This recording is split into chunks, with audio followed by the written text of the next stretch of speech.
मूसलाधार बारिशों और सैलाबी रोलियों ने जनूबी पंजाब और बलूचिस्तान समेत मुल्क के मुतअद्दिद इलाकों में तबाही मचा दी।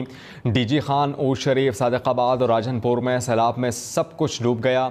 डेरा गाजी खान और तौसा शरीफ में सैलाब ने बस्तियाँ उजाड़ दी। सैकड़ों देहात ज़ेर-ए-आब आ गए। 1 लाख से ज़ायद अफराद बेयारो मददगार हो गए हैं। 10 अफराद सैलाबी रेले में बह गए। मकानात तबाह होने से सैकड़ों अफराद ज़ख्मी हुए। डेरा गाजी खान में सैलाब से 1,75,000 एकड़ रकबे को नुकसान पहुँचा। ज़िले इंतज़ामिया ने इब्तिदाई रिपोर्ट जारी कर दी। सैलाब से 8 अमवात रिपोर्ट हुई, जबकि मुतासरा इलाकों में 21 राबता सड़कें मुकम्मल और जुज़वी तबाह हो गईं। चिनियोट में दरियाए चनाब बिफर गया। 20 से ज़ायद देहात ज़ेर-ए-आब आ गए। टोबा टैक्सिंग की तहसील कमालिया में दरियाए रावी बिफर गया। सैलाब गाँव बस्ती पीपलवाला में दाखिल हो गया। सैलाब से मुतादिद मकानात और जानवरों के बाड़े डूब गए। राजनपुर में सैलाबी रेले से मुरगाई टावर और रुझान के मुतादिद इलाके सैलाब की नज़र हो गए हैं। बारिशें और सैलाब तबाही भी साथ ले आए। मोहम्मद, टांग और DI खान समेत खैबर पख्तूनख्वा के मुख्तलिफ इलाके शदीद मुतासिर हुए हैं। मोहम्मद में सैलाबी रेले घरों में दाखिल हो गए। कच्चे कमरे और 4 दीवारियाँ गिर गईं। रेस्क्यू एहलकारों ने लोगों को महफूज मकाम पर मुंतकिल करना शुरू कर दिया।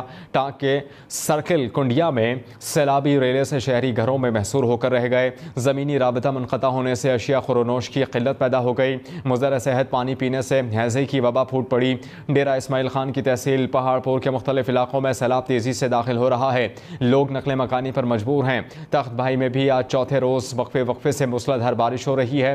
बारिश के पानी ने लोगों की मुश्किलात और भी बढ़ा दी। लसबेला और नोशकी समेत बलूचिस्तान के मुख्तलिफ इलाकों में बारिशों और सैलाब ने तबाही मचाई। कोयटा, बोलान, जोब, दुक्की, खुजदार, कोहलू, केच, मस्तोंग, हरनाई और कला सैफुल्ला में सैलाब मौत का पैगाम बन गया। बारिशों के दौरान मुख्तलिफ हादसात में 120 अफराद जाँ बहक हुए। बलूचिस्तान में नुकसानात से मुतालिक PDMA ने रिपोर्ट जारी कर दी। बलूचिस्तान में बारिशों से मुतालिक आपको अपडेट कर रहे हैं जहाँ पर तबाही है।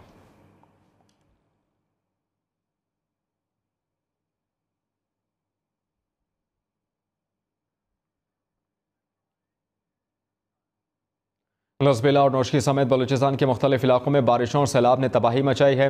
कोयटा, बोलान, जोब, दुक्की, खुजदार, कोहलू, केच, मस्तोंग, हरनाई और कला सैफुल्ला में सैलाब मौत का पैगाम बन गया है। बारिशों के दौरान मुख्तलिफ हादसात में 120 अफराद जाँ बहक हुए हैं। बलूचिस्तान में नुकसान से मुतालिक PDMA ने रिपोर्ट जारी की है। बलूचिस्तान में बारिशों के दौरान 70 अफराद ज़ख्मी हुए। 12,320 मकानात तबाह हुए। M8 मोटरवे भलूक के मकाम पर सैलाबी रेले की नज़र हो गई। खुजदार का सिंध से ज़मीनी राबता भी मुनक़ता हो गया।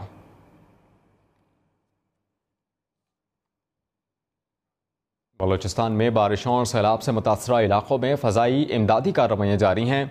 हेलीकॉप्टर से झलमक्सी के इलाके गाजन में 1600 ग्राम राशन, 250 किलोग्राम अद्वियात और 300 लीटर पीने का साफ पानी मुतासरीन को पहुँचाया गया। हेलीकॉप्टर के ज़रिए एक मरीज़ के अटेंडेंट के साथ कोयटा भी मुंतकिल किया गया। वज़ीर-ए-आज़म शहबाज शरीफ का सैलाब से मुतासरा इलाकों का दौरा एक बार फिर मुलतवी। वज़ीर-ए-आज़म शहबाज शरीफ को तयशुदा शेड्यूल के मुताबिक बलूचिस्तान का दौरा करना था। वज़ीर-ए-आज़म की बलूचिस्तान रवानगी मौसम की शदीद ख़राबी के सबब मौखर हुई। मौसम की ख़राबी की वजह से वज़ीर-ए-आज़म गुज़श्ता 2 रोज़ से मुल्क के दीगर हिस्सों में सैलाब से मुतासरा इलाकों का दौरा नहीं कर सके। वज़ीर-ए-आज़म ने सैलाब मुतासरीन से मुलाकात के अलावा रेस्क्यू और रिलीफ इक़दामात का जायज़ा लेना था। नून लीग के रहनुमा मोहम्मद ज़ुबैर ने कहा है कि हर एक रोज़ बाद PTI की करप्शन की कोई ना कोई नई दास्तान सामने आ जाती है। फाइनेंशियल टाइम्स का आर्टिकल PTI फंडिंग का एक छोटा सा हिस्सा है। पैसा चैरिटी के लिए जमा हुआ था, सियासी मकासद के लिए इस्तेमाल किया गया। इमरान खान बताएं, क्या फाइनेंशियल टाइम्स की खबर गलत है? अगर खबर में सदाकत नहीं तो इमरान खान फाइनेंशियल टाइम्स के खिलाफ दावा दायर करें। फंडिंग से मुताल्लिक PTI का केस 8 साल से इलेक्शन कमीशन में पड़ा है। इलेक्शन कमीशन में महफूज किया गया फैसला सुनाया जाए।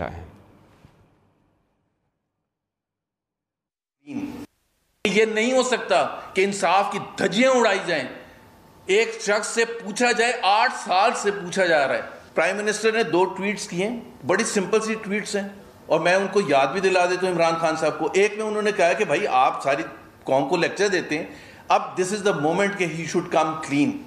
और उसका एक तरीक़ेकार है कि यहां आप हिसाब किताब दें, दूसरा है कि आप फाइनेंशियल टाइम्स के खिलाफ केस करें और फिर सबके सामने आ जाएगा। रिक्वेस्ट है इलेक्शन कमीशन ऑफ पाकिस्तान से कि वो डेली बेसिस पर इसका हिसाब किताब करे। शेख रशीद ने कहा है कि अगर IMF का बेल आउट पैकेज जल्द ना आया तो पाकिस्तान के दिवालिया होने का ख़तरा है। ज़र मुबादला के ज़खायर ख़तरनाक हद तक कम हो गए हैं। सियासी इंतशार, खलफशार और अदम इस्तेहकाम पाकिस्तान को तबाही की तरफ ले जा रहा है। एक एक दिन कीमती है, सबको मिलकर बैठना है, वरना लोग फैसले खुद ले लेंगे। महंगाई की शरह 38% बढ़ गई और गरीब आटा भी नहीं ले सकता। डिप्टी स्पीकर पंजाब असम्बली दोस्त मोहम्मद मज़ारी के खिलाफ अदम एतमाद की तहरीक कामयाब हो गई। नए डिप्टी स्पीकर के इंतखाब के लिए कागजात आज जमा होंगे, जबकि इलेक्शन कल होंगे। पंजाब असम्बली के गुज़श्ता रोज़ होने वाले इजलास में डिप्टी स्पीकर के खिलाफ तहरीक अदम एतमाद की वोटिंग हुई। तहरीक अदम एतमाद के हक़ में 186 वोट डाले गए। तहरीक अदम एतमाद पर वोटिंग से कबल खाली बैलेट बॉक्स ऐवान में दिखाए गए। इसके बाद तहरीक पर वोटिंग का आगाज़ हुआ। तहरीक अदम एतमाद के खिलाफ कोई वोट कास्ट नहीं हुआ, जिसके बाद अब डिप्टी स्पीकर का ओहदा खाली हो गया। आज शाम 5 बजे तक सेक्रेटरी असम्बली के ऑफिस में डिप्टी स्पीकर के लिए कागजात नामजदगी जमा करवाए जा सकेंगे। डिप्टी स्पीकर के इंतखाब के लिए कागजात की जांच पड़ताल 5:10 पर शुरू होगी। इतवार के रोज़ डिप्टी स्पीकर के लिए इलेक्शन 1 बजे दोपहर को होगा, जिसमें वोटिंग खुफिया रायशुमारी के तहत होगी। वज़ीर ख़ारजा बिलावल भुट्टो ने कहा है कि पंजाब में PTI को फतह नहीं शिकस्त हुई है। ज़िमनी इंतखाबात में 20 नशिस्तें PTI की थीं, जिनमें से 5 पर मुस्लिम लीग नून को कामयाबी हासिल हुई। PTI ने ज़िमनी इंतखाब में 5 नशिस्तें खो दी। बिलावल भुट्टो ने मज़ीद कहा कि हम इस सियासी हंगामा आराई से आगाह हैं।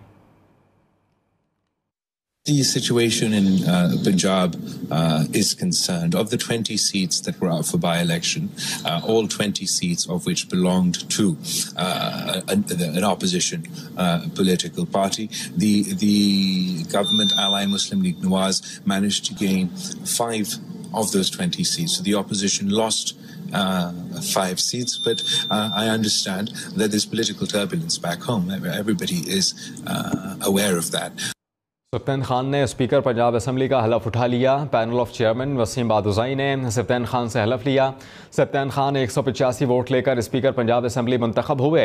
उनके मुकाबले में मुस्लिम लीग नून के उम्मीदवार सैफुल मलूक खोकर को 175 वोट मिले। स्पीकर के इंतखाब के लिए मजमूई तौर पर 364 वोट कास्ट हुए, जिनमें से 4 वोट मुस्तरद हुए। मुस्तरद वोटों में 1 PTI और 3 अपोजिशन उम्मीदवार के थे।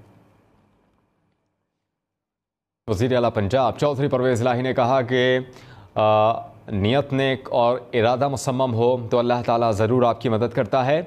जब आप सबको साथ लेकर चलें तो फ़तह यकीनी होती है। आज असम्बली आखिरी लोटे से भी पाक हो गई।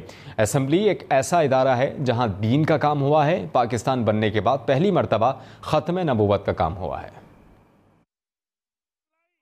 जो अहम बात है कि नियत नेक हो, इरादा मुसम्मम हो और अल्लाह ताला ज़रूर आपकी मदद करता है। और सबसे अमल दखल है कि आपने जब सबको साथ लेके चलते हैं ना तो फिर इंशाल्लाह फतह यकीनी हो जाती है। चौधरी परवेज़ लाई और आज आखिरी लोटा भी पाक असम्बली से पाक हो गया। देखें, असम्बली ये ऐसा एक अदारा है जहाँ दीन का काम हुआ है, जहाँ ऐसा काम हुआ है जो पाकिस्तान की तारीख में नहीं हुआ और पाकिस्तान बनने के बाद पहली दफा अमली जामा बनाया गया है और ख़ास तौर पे खत्म नबूवत के हवाले से। मुआशी सूरत हाल पर बात करते हुए बिलावल भुट्टो ने कहा कि जो चैलेंजेस हमारे सामने हैं वो गुज़श्ता 3 माह में नहीं थे बल्कि 4 सालों का है। उन्होंने कहा कि इमरान खान की हुकूमत ने 2018 से 2022 के दौरान जितना भी कर्ज लिया वो पाकिस्तान की 1947 से 2018 तक की तारीख के बराबर है और कोई भी ये नहीं कह सकता कि माशी तबाही 3 महीनों में दूर हो सकती है। बिलावल भुट्टो ने मज़ीद ये भी कहा कि जहाँ तक खारजा पॉलिसी का ताल्लुक है तो उस तनाजुर में पूरी कोशिश के साथ इन चैलेंजेस को हल करने की कोशिश कर रहे हैं जो हमारे सामने हैं। The economic challenges that we are facing were not those that have developed over the past 3 months, and it's over the past 4 years where Mr. Khan's government increased Pakistan's debt, collected the most debt in the history of Pakistan. In fact, from 2018 to 2020, Two, the amount of debt that Mr. Khan's government accumulated for Pakistan is equivalent to all the debt of Pakistan's history from 1947 to 2018. So no one believes that that economic catastrophe can be addressed in 3 months. But as far as the foreign policy aspect is concerned, I'm trying my best and our team members are trying their best to address the multifaceted challenges that we face. Tehreek Insaf के रहनुमा और साबिक वफाकी वज़ीर फवाद चौधरी ने कहा है कि मौजूदा हुकूमती इत्तेहाद की ओवरसीज़ पाकिस्तानियों से नफरत समझ से बालातर है। बैरून मुल्क मुकीम पाकिस्तानियों के वोटिंग का हक़ ख़त्म किया गया और अब पाकिस्तानी जो तहरीक इंसाफ को फ़ंड करते हैं उनके ख़िलाफ़ कैंपेन चलाई जा रही है। हमारे नज़दीक बैरून मुल्क मुकीम पाकिस्तानी हमारी मईशत के लिए रीढ़ की हड्डी की हैसियत रखते हैं। हुक्मरान इत्तेहाद जो खुद एक माफिया है लेकिन तहरीक इंसाफ फंडिंग के लिए किसी माफिया पर इन्हिसार नहीं करती, बल्कि ओवरसीज़ पाकिस्तानी और आम पाकिस्तानी तहरीक इंसाफ को फ़ंड करते हैं और हम फंडिंग का यही तरीक़ा जारी रखेंगे। फवाद चौधरी ने मुतालबा किया कि इलेक्शन कमीशन तीनों जमातों की फंडिंग का फ़ैसला इकट्ठा जारी करे ताकि लोग मवाजना कर सकें। साबिक़ वज़ीर आज़म इमरान खान के अमरीका से ताल्लुक़ात पर तनक़ीद के सवाल पर बिलावल ने कहा कि हम तमाम ममालिक से राबते में हैं। हम मग़रिब और मशरिक़ में इक़्तिसादी ताउन को बढ़ाते हुए अपने लोगों के लिए इक़्तिसादी मौक़े तलाश कर रहे हैं। इसके लिए हमें अमरीका के साथ भी अच्छे ताल्लुक़ात इस्तवार करने हैं। बिलावल भुट्टो ने मज़ीद ये भी कहा कि इमरान खान ने भी इक़्तिदार में रहते हुए यही पॉलिसी अपनाई। उन्होंने अमरीका समेत तमाम ममालिक से बातचीत करने की कोशिश की, ताहम अगर वो नाकाम हुए तो इसमें हमारा कसूर नहीं है।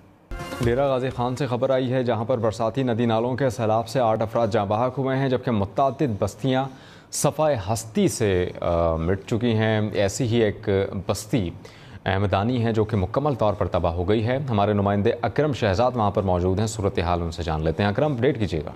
डेरा गाजी खान की मैं बस्ती अहमदानी के अंदर इस वक्त मैं मौजूद हूँ। तौसा शरीफ की ये बस्ती अहमदानी है जो कि सफ़ा हस्ती से मुकम्मल तौर पर मिट चुकी है। लोगों के जो घर थे, अमलाक थे, वो मुकम्मल तौर पर तबाह हो चुके हैं। लोगों का यही कहना है कि उनकी ज़िंदगी भर की जो जमा पूंजी थी वो तमाम इसी रोद कही कि बेरहम मौजों की नज़र हो चुकी है, जबकि जो उनके अमलाक थे, जानवर थे, माल मवेशी थे, वो भी इस पानी के अंदर बह चुके हैं। और अगर रिलीफ़ की बात की जाए तो अभी तक इनकी तरफ से कोई भी रिलीफ़ का अमल नहीं जारी किया गया। आप जैसे ही देख सकते हैं कि लोग अपनी मदद आपके तहत जो है रिलीफ का काम कर रहे हैं। लोग खुद ही अपने घर से रेस्क्यू कर रहे हैं खुद को, जबकि उनके आप देखें तो उनके घर का अमलाक थी, जो फसलें थी, वो मुकम्मल तौर पर तबाह हो चुकी हैं। इस वक्त मैं आपको ये भी बताता चलूँ, तकरीबन डेरा गाजी खान में इस वक्त तकरीबन 8 अफराद जो हैं वो इस रोद कहीब के पानी की वजह से लुकमा अजल बन चुके हैं। और जबकि रिलीफ का जो काम है वो मुकम्मल तौर पर इंतज़ामिया की तरफ से रोक दिया गया है। लोगों ने यही मुतालबा किया है कि वो इंतज़ामिया की तरफ से कि वो आएँ, लोगों की इमदाद करें और उन्हें रेस्क्यू किया जाए और जो बहाली का काम है उसे जल्द से जल्द किया जाए। जी, उधर कराची में हालिया बारिशों के बाद स्कीम 33 और अतराफ़ के इलाकों में सूरत हाल अब भी ख़राब है। सीवरेज और बारिश का पानी मौजूद है। बात कर लेते हैं गयासुद्दीन से। गयास, अपडेट कीजिएगा।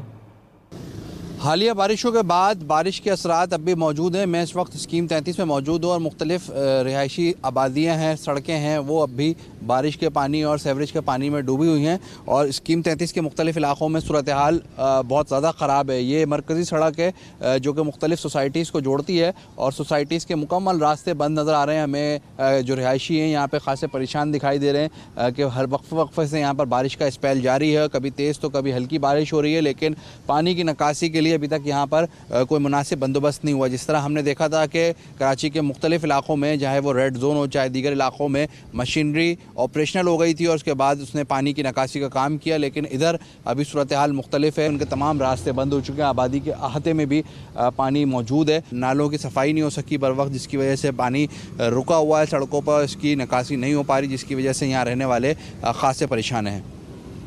ठीक है गयास, अपडेट के लिए बहुत शुक्रिया। सिंध की तहसील सिंधड़ी में बारिशों ने तबाही मचाई है। सैलाब से मकानात तबाह हो गए, लोग बेघर हो गए, माल मवेशी भी सैलाब की वजह से मर रहे हैं। सैलाबी पानी से फसलें ख़राब हो चुकी हैं। मज़ीद जान लेते हैं मंजूर शर्ट से। तहसील सिंधड़ी में मानसून बारिशों ने तबाही मचा दी है। मेरे पस मंज़र में आपको नज़र आने वाला ये पानी बारिश का पानी है, जिसने सैकड़ों एकड़ इरादी पर खड़ी मुश्तमिल जो फसलें हैं वो पानी की लपेट में ले ली। ये तहसील सिंदड़ी का वो इलाका है जहाँ पर बारिशों की वजह से लोग नकल मकानी करके अपने घर खाली करके चले गए हैं। ज़िला इंतज़ामिया के अफसरान ने इस इलाके का जायज़ा भी लिया है और जो नकल मकानी करने वाले लोग हैं उनके होने वाले नुकसानात के हवाले से भी जायज़ा लिया। यहाँ पर जो आसपास के कई इलाके हैं वो डूबने का ख़तरा है और जो गांव हैं वो यहाँ डूब सकते हैं। इस हवाले से लोगों में एक खौफ व हिरास जो है कि वो किसी भी वक्त पानी जो है ना कई गाँव को, कई इलाकों को ज़ेरे आब ला सकता है। वज़ीर आला सिंध का मंछर झील का दौरा। वज़ीर आला सिंध ने मंछर झील पर महकमा आपाशी की तरफ से ब्रीफिंग लेने के बाद माहीगीरों के मसाइल सुने। वज़ीर आला सिंध ने माहीगीरों को यकीन दिलाया कि उनको तनहा नहीं छोड़ेंगे। वज़ीर आला सिंध ने मंछर झील के माहीगीरों के मसाइल तरजीही बुनियादों पर हल करने की हिदायत भी की।